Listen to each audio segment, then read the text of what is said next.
Hey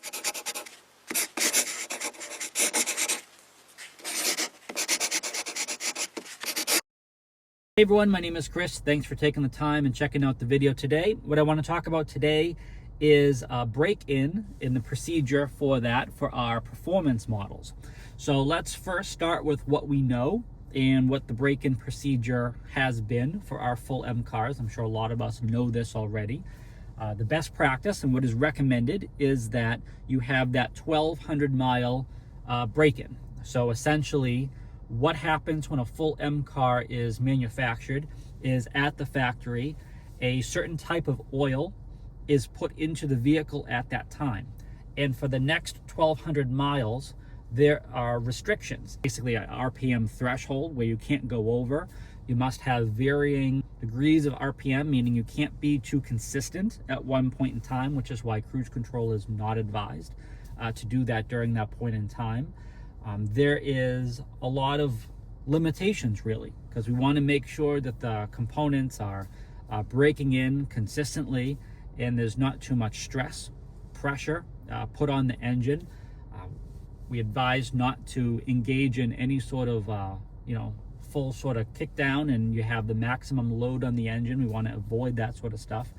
And then once you reach that 1,200 mile point in time, you go back to BMW service. The technician takes the car and they actually change the oil. They do an oil change, but they don't put the same oil back in. They put a different oil in. And this is part of the break-in service that happens for full M cars. And that's critical because let's say you have this car, it's brand new, and you don't do that break-in inspection. That means that car cannot be certified later in life. So definitely keep that in mind. If you've leased an M car and you're planning on buying it out, you're not going to be able to get that car certified if you don't do the break-in service. There's a certain threshold amount of time in and around that 1,200 mile period in time that if it's not done, it automatically disqualifies for being certified. Or let's just say for the greater good, for everybody else in the BMW community, you lease the car, but you know you're not going to buy it out. It's just a nice gesture. It's a nice thing to do, for everybody else. You want to make sure the car is eligible for certification because that's a big deal, especially for an M car. You don't want to take that away from the next person. So please be mindful of that. And the reason why it's not CPO, that's just so important. And it just kind of underscores the importance of the whole break-in procedure. And that's traditionally how things have gone with our full M cars.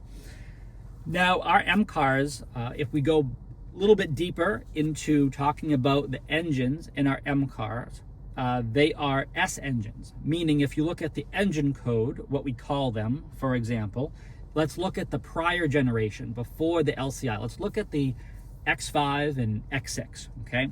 But let's not look at the 24 and 25 right now. Let's take a look at the pre-LCI generation here. So X5M or X5M competition pre-LCI was a S63 engine. That's what we called it. M engines are S engines. They always start with the letter S. Okay, so let's take a look at X5M50. Again, that's pre-LCI. That is an N63 engine. So they both have a 63, okay, because they're both twin turbo V8s, right? But the M50 is an N engine, and the M or the M competition is an S engine, okay? So we have that in our mind and we're going forward. Now let's look at the LCI. Let's look at the 24, 25, X5 and X6 again. Let's take a look at the new X5 M60. And let's take a look at the X5M competition for 2025. Those engines are both S68. So the X5 M60 and the X5M competition share the same engine now. They all have S engines, and that applies to anything with an M60. So X5 M60, X6 M60, X7 M60. Actually, the X7 M60 has a modified version of the S68. But the point is, they're all S engines.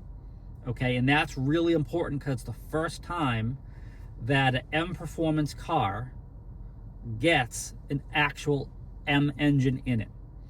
So now let's talk about how the break-in service applies to an M60, because it's the same engine, right? Now we're going to talk. So the only difference is, because if you're wondering, well, wait a minute, hold on. The X5 M competition has 600, and I understand that. It does.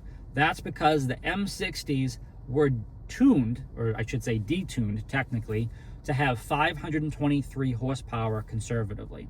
That is the same horsepower rating as the pre-LCI N63 M50i. Okay, so now we're understanding. So it's the same horsepower, but it's an M engine now. But we obviously know, because it is a S63, this engine is so much more capable than just being limited to 523 horsepower. So we really know the monster that's under the hood, but it does have the same horsepower, the pre-LCI, okay? So what they've done now is in the operating system, they have the car automatically brake itself in. And what I want to show you is, we want to move over here just a little bit, go in a little bit further, and you can see this message right here. So this car has about 200 and some odd miles on it. The idea is, for the first 350 miles that you get into these cars now, the car is automatically going to brake itself in.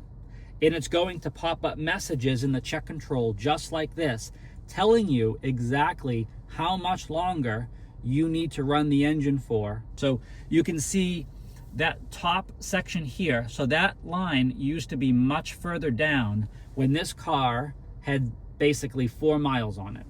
This extended all the way down here. And as this car has been driven, this lock creeps further and further up until it reaches the very top. And this is when we get to 350 miles. Then this lock right next to it goes away. And once it does, you now have the full capability of the engine, full horsepower and full torque. And that is what it looks like in our latest generation of performance cars. So thanks again for checking out the video. Please make sure you subscribe so you can always stay up to date with the latest content. Please make sure you are staying healthy and safe out there.